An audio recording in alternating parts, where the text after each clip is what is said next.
कछुरे नहीं जाने, भजले हरी हरी भैया संग कछुरे नहीं जाने। जय श्री राम। मेरा नाम आनंदीलाल कुर्मी है। मैं बुंदेलखंड का मूल निवासी हूं। यह बुंदेलखंड क्षेत्र भारत देश के हृदय स्थल मध्य प्रदेश के अंतर्गत आता है।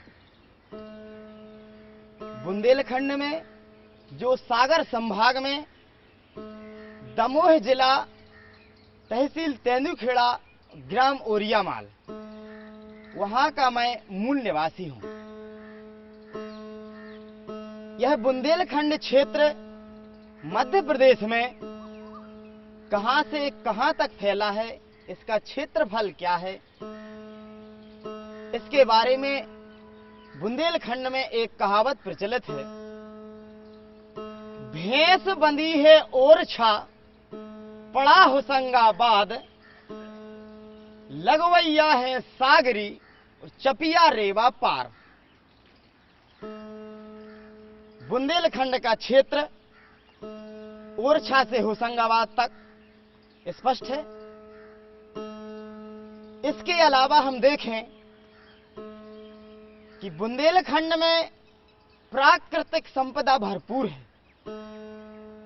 प्रकृति ने जो मनुष्य के लिए खाने पीने के तत्व दिए हैं वो अधिक मात्रा में है। एक कहावत है, आपको सुनाता हूं, जो यहाँ की प्राकृतिक संपदा का वर्णन करती है। साल करोटा ले गई,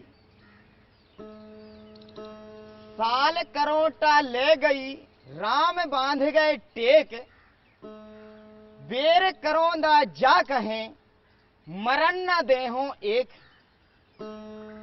जो प्रकृति ने तत्व दिए हैं, बेर और करौंदा खाने की वस्तुएं होती हैं।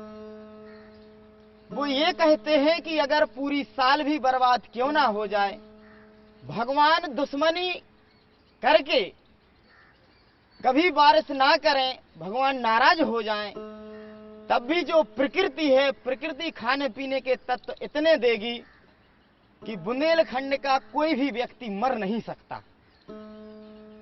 जिस प्रकार से इस क्षेत्र में प्राकृतिक संपदा विद्यमान है, उसी प्रकार कलाओं के क्षेत्र में भी बुंदेलखंड कहीं पीछे नहीं। अगर हम प्राचीन इतिहास में जाएं तो महान कवि तुलसीदास, महाकवि तानसेन, इसके साथ ही बेजू बावरा, ये सारे कवि बुंदेलखंड की मिट्टी में ही जन्मे हैं। इस क्षेत्र में चाहे वो लोक कलाएं हो, लोक कलाओं में लोक नाट्य हो, लोक गायन हो, लोक नृत्य हो, अधिक मात्रा में विद्यमान है।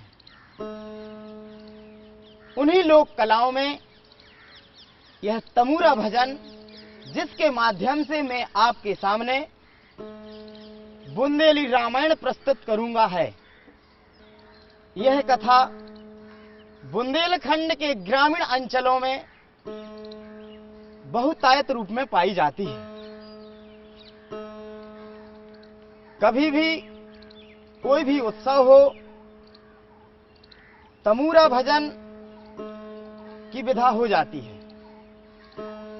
तमूरा भजन विधा में कबीरदास जी के भजन, मीरा के भजन, तुलसीदास जी के भजन गाए जाते हैं। रामायण भी गाई जाती है। लेकिन रामायण जो ग्रामीण अंचलों में जो चलती है, आप सोच रहे होंगे कि अन्य रामायणों की तरह लिखित रूप में है, लेकिन ऐसा नहीं है। बुंदेली रामायण प्राचीन काल से मौखिक परंपरा के रूप में विद्यमान रही है और ग्रामीण क्षेत्रों में आज भी यह मौखिक रूप में ही विद्यमान है। अब आप सोचेंगे मेरे पास ये कहां से आ गई। मेरे दादाजी इस कला में निपुण थे। गांव में जहां भी कोई कार्यक्रम होता मेरे दादाजी उसमें जाते। परिवार में सबसे छोटा होने के कारण मैं उनके साथ जाता। वहां मैं देखता दादाजी गाते हैं, लोग उन्हें बहुत सम्मान देते हैं। और सबसे बड़ी बात, जब वो गाते गाते मस्त हो जाते थे तो कहना ही क्या, वो तो मस्त होते, साथ में देखने सुनने वाले भी मस्त हो जाते। मुझे लगा कि मैं भी ये गाऊं। बस क्या था, घर में ही व्यवस्था थी, दादाजी गाते थे, उनसे सीखना प्रारंभ किया। सीखते सीखते तब तक मेरी उम्र भी बड़ी हो गई। तब मैंने देखा, कुछ पढ़ लिख भी गया, तो मैंने जो प्रसंग गाए जाते थे, प्रमुख प्रसंगों में श्री सीताराम विवाह, लंका दहन, लक्ष्मण शक्ति और सती सुलोचना, ये प्रसंग उनके कार्यक्रम में प्रमुख रूप से गाए जाते थे।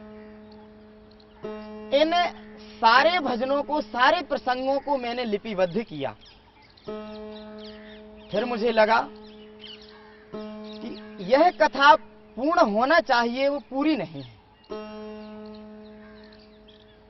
तो मैंने क्या किया, कुछ स्थानीय स्तर पर उनको ढूंढने का प्रयास किया और जहां से जो भजन मिला उसको लिख लिया।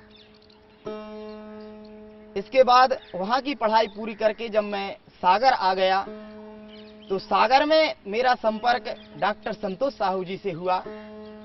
उन्होंने इस कला में काफी रुचि ली और इसको पूर्ण करने का उन्होंने भी प्रयत्न किया। हमारे मिले जुले प्रयास से हम कहीं अगर सुन लेते कि यह भजन वहां है जो रामायण से संबंधित है तो वहां जाते, अगर जरूरत पड़ती तो वहां ठहर भी जाते और उसको लेकर आते। इस प्रकार से जो संपूर्ण कथा थी हमने उसको इकट्ठा किया, इधर उधर जो बिखरी पड़ी थी उसको एकत्रित किया, एकत्रित करने के बाद उसे लिपिबद्ध किया और लिपिबद्ध करने के बाद उसको प्रयास किया कि लोगों को रुचिकर यह सरस कैसे बनाई जाए। इसके अतिरिक्त आप सोच रहे होंगे कि जब से तमूरा तमूरा तमूरा नाम तो लिए जा रहा है, तमूरा है क्या? तो देखिए, ये जो मेरे पास है, मेरे हाथ में, ये तमूरा है। इस पर जो भी गाया जाता है इसका स्वर दिया जाता है, इससे इसका ताल दिया जाता है। इस पर जो भी गाया जाता है वो तमूरा भजन के अंतर्गत आता है। ये कोई विशेष चीजों से नहीं बना। देखिए, ये बांस का डंडा है, यहां से यहां तक कई बांस का डंडा है। ये तूमा है, लौकी जाति की प्रजाति की सब्जी होती है, उसका है ये। इसको सुखा लिया और ये ऊपर इसमें चमड़ा लगा है। ये पकी हुई मिट्टी जो घड़ा होता है उसका फूटा हुआ, जब घड़ा फूट जाता है तो इसको हम, वो खपरिया होती है, खपरिया, इसको लेकिन जब तमूरा में लग जाती है तो इसको घुरिया कहते हैं। ये इसके पीछे जो लगा है ये चिरैया है। ये चिरैया, इससे तमूरे का स्वर ऊंचा और नीचा किया जाता है, अर्थात हमें नीचे स्वर से गाना है या उच्च स्वर से गाना है, इसमें गाया जाता है। तो अथक प्रयास के बाद जो कथा हमने एकत्रित की वह कथा हम आपको तमूरा भजन के माध्यम से सुनाएंगे। हम यह कथा प्रारंभ करने से पहले परम पिता परमात्मा का स्मरण हम अवश्य करते हैं। कहा जाता है, ऐसा हम मानते हैं, काम करने से पहले अगर उस ईश्वर का स्मरण कर लिया जाए तो आधा काम पूरा तो तभी हो जाता है। तो लीजिए, कथा प्रारंभ करने से पहले जो भगवान का स्मरण हम करते हैं उसे सुमरनी कहते हैं। तो लीजिए, आपके सामने है ये सुमरनी।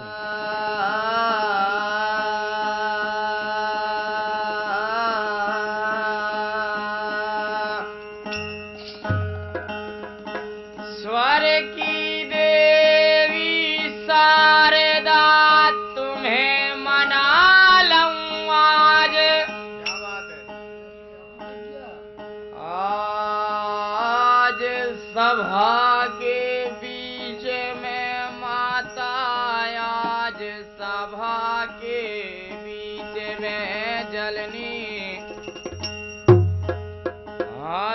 रखने तो पर है मोरी लाज रे हरी।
बाबा महाराज की जय रे हरि।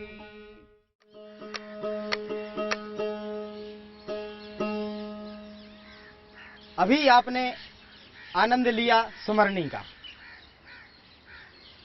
अब हम बुंदेली रामायण प्रारंभ करते हैं। इसको प्रारंभ करने से पहले हम आपको यह बता दें, यह मूल रामायण से हटकर नहीं या उससे अलग नहीं है, वरन है तो राम कथा ही। हाँ, लेकिन इतना अवश्य है कि जो मूल रामायण में जो प्रसंग या तो स्पष्ट नहीं है या जिनकी व्याख्या नहीं है, बुंदेलखंडी रामायण उनकी भी व्याख्या करती है या उनको स्पष्ट करती है। इस संबंध में एक कथा सुनिए।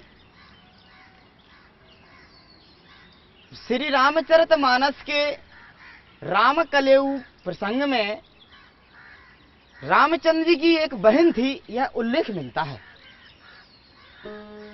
परंतु यह बहन कैसे थी, कौन थी, इसका स्पष्टीकरण नहीं। बुंदेली रामायण इसका स्पष्टीकरण भी करती है। एक बार की बात है कि महाराज दशरथ जी जनक जी के उस बाग में प्रवेश कर गए जो कि जनाना बाग था, अर्थात उसमें सिर्फ महिलाएं जाती, और यदि धोखे से कोई पुरुष प्रवेश कर भी जाता तो वह भी महिला बन जाता। दशरथ जी कौतुक बस उसके अंदर गए थे और अंदर जाते ही वो महिला बने। महिला बने और काफी दिन तक महिला ही बने रहे। फिर क्या हुआ, इसी दौरान एक किसी पुरुष से इनका संसर्ग हुआ और उससे एक कन्या उत्पन्न हुई। वह कन्या बाद में उसका नाम शांता हुआ और श्रृंगी ऋषि के साथ उसका विवाह हुआ। बाद में जब जनक जी को यह ज्ञात हुआ कि हमारे बाग में जाने के कारण दशरथ जी महिला बन गए, तो उन्होंने दशरथ जी को बुलाया और उन्हें श्राप मुक्त किया और उनको उनके मूल रूप में ले आए। इसी प्रकार के कई अन्य प्रसंग बुंदेली रामायण में आपको सुनने के लिए मिलेंगे। अब हम चलते हैं बुंदेली रामायण की तरफ। बुंदेली रामायण प्रारंभ होती है। महाराज दशरथ जी बहुत दुखी हैं, और भैया दुखी हों क्यों ना, क्योंकि चौथापन आ गया इनका, इसके बाद भी इनके यहाँ कोई संतान नहीं। रो रहे हैं कि यह अयोध्या का पूरा वैभव, जो भी धन है, यह आखिर मेरे बाद किसको मिलेगा, यह किसको सौंप कर जाऊंगा। इसी चिंता में महाराज दशरथ जी वशिष्ठ जी के पास पहुंचे।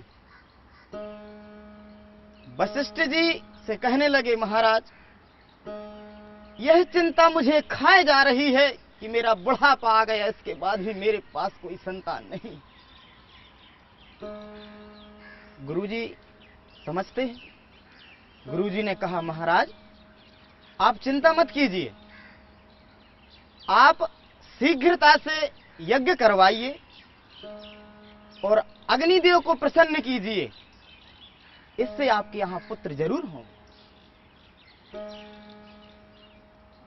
अंदर का चाहे दो आंखें। दशरथ जी तुरंत आए और आकर के इन्होंने ऋषियों मुनियों को बुलाया और यज्ञ करवा दिया।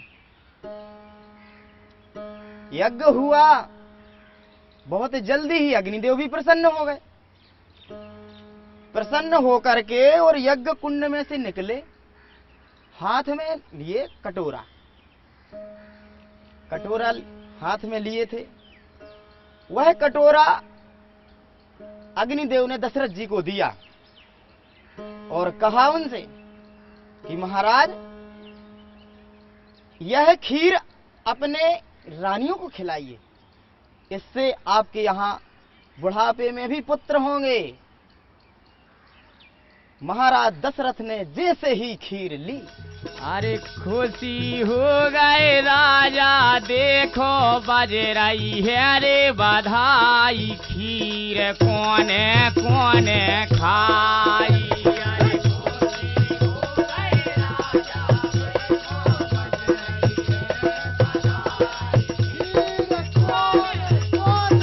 खाई। अरे खुशी भय राजा, देखो बज रही बधाई, खीर कौने कौने खाई।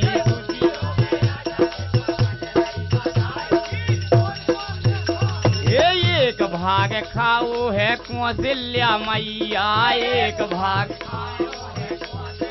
अरे हरे एक भाग खाओ है कौशल्या मैया, एक भाग, एक कई ने दूजो भाग खाओ है भैया, के कई ने दूजो, अरे हरे के कई ने दूजो भाग खाओ है भैया, के कई ने दूजो, अरे भागे दो ये भैया भागे दो, सुमित्रा मैया लाए हैं रे चावाई, खीर कौने कौने खाई।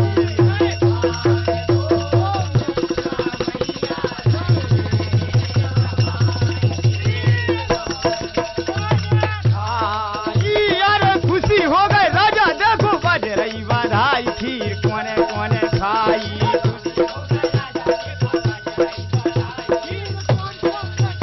अरे खुशी हो गए राजा, देखो बज रही अरे बधाई, खीर कौने कौने खाई। अरे खुशी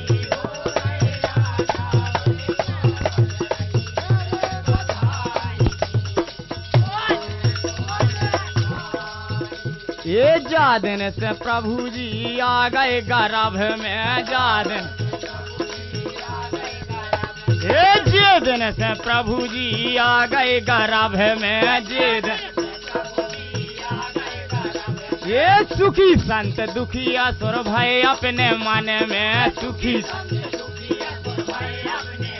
हाँ सुखी संत दुखी असुर भय अपने मन में, सुखी। अरे तुलसी बाबा रामचंद्र की लीला रहे हैं गाई, खीर कौने कौने खाई।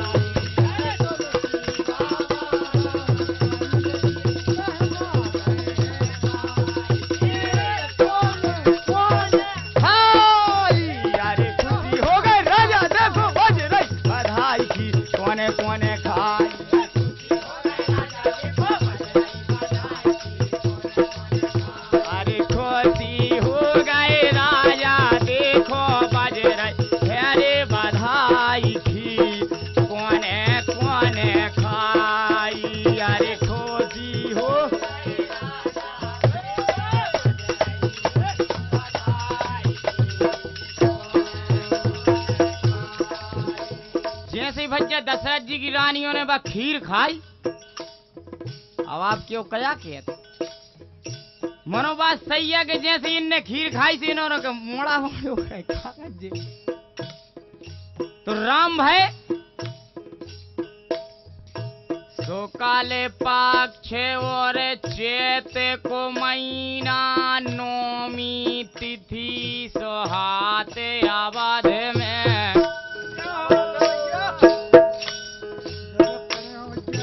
सो काले पक्ष और चैत को महीना नौमी तिथि सोहात माध्य दिवस रे कछु शीत ने घामो माध्य दिवस कछु शीत ने घामो हरे सुंदर बेरई है बयार हरी सुंदर बहत